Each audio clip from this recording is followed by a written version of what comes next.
जय माता की दोस्तों, कैसे हो आप सब दोस्तों। आप सभी का हार्दिक स्वागत है महाकाली भगत ज्ञान यूट्यूब चैनल में।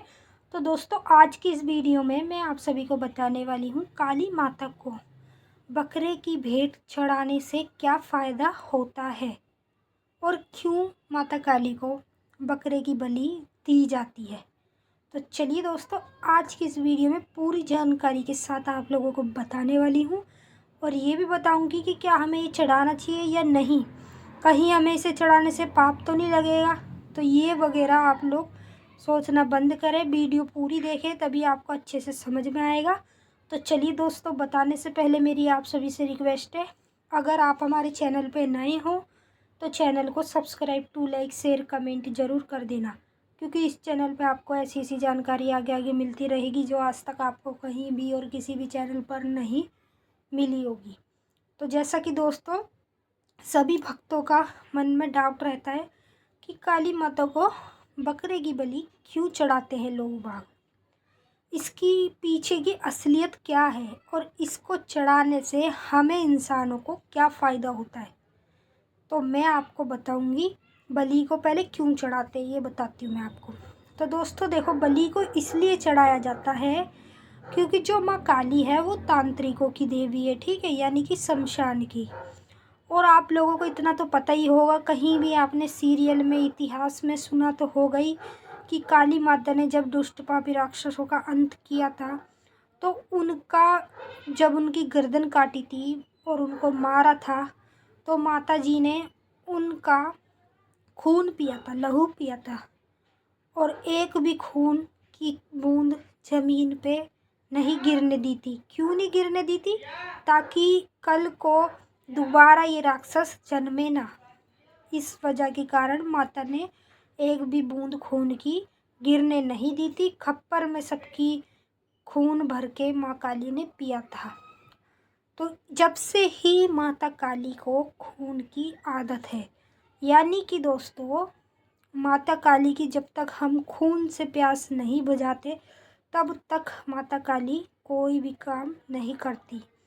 यानी कि मान लो जो सेवक होते हैं, भक्ति करने वाले होते हैं, वो ऐसे छोटे मोटे काम तो करा ही लेते हैं अपनी भक्ति से, अपनी सेवा से। अगर किसी भी बीमार व्यक्ति को, कितने से भी बड़ा बीमार पड़ा हो और मतलब समझ लो आधा मरा है आधा जिंदा है, जो पलंग पे पड़े होते हैं, उन व्यक्तियों को अगर कभी भी कोई काली माता का सच्चा भगत होगा, अगर वो उसे ठीक करे तो वो वहीं के वहीं उसे उठा देता है, मरे हुए को भी उठा देता है।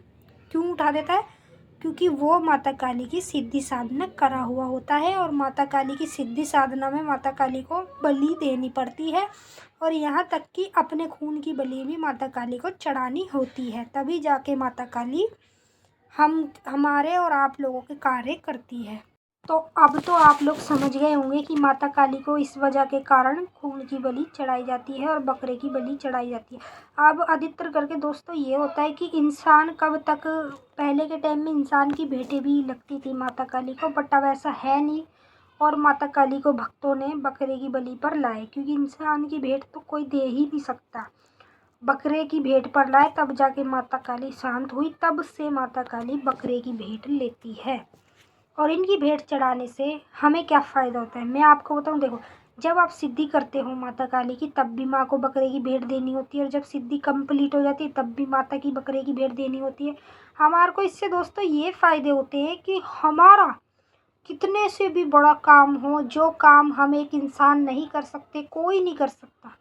मान लो मैं क्या आपको बताऊं, कोई इतना ही अर्जेंट काम हो, इतना बड़ा काम हो, चाहे वो अच्छा काम हो चाहे वो गलत काम हो, तो उस काम कार्य को माता काली हाथों हाथ 5 मिनटों के अंदर ही आप लोगों की करती है।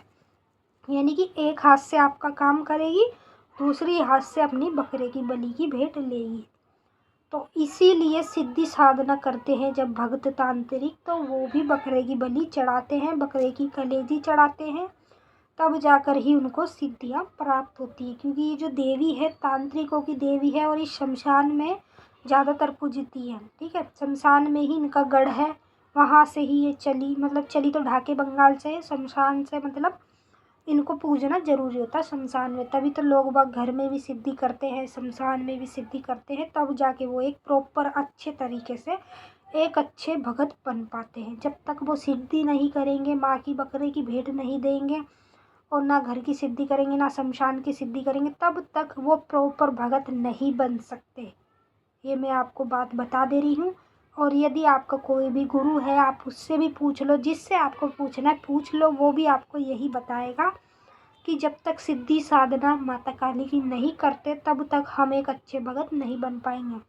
समझ लो हमने सिद्धि साधना कर ली तो हम एक अच्छे भगत भी बन जाएंगे और सारे पूरी दुनिया का कार्य कराएंगे। जो जो दुखियारी हमारे पास आएगा उस दुखियारी का इलाज भी हम लोग कर पाते हैं, वो भी सिद्धि साधना से। बिना सिद्धि साधना के किसी का भी कोई इलाज नहीं होता। हाँ, बाकी बस ये है, भक्ति करते हो, सेवा करते हो, आपके छोटे मोटे जो घर के कार्य होते हैं वो काली माता करा देती है। बाकी बड़े बड़े कार्य आपके सिद्धि साधना करने से ही होते हैं। तो चलिए दोस्तों, इसके यही फ़ायदे होते हैं जैसे मैंने बताया है। और अब आपसे मिलेंगे नेक्स्ट वीडियो में, तब तक के लिए जय माता।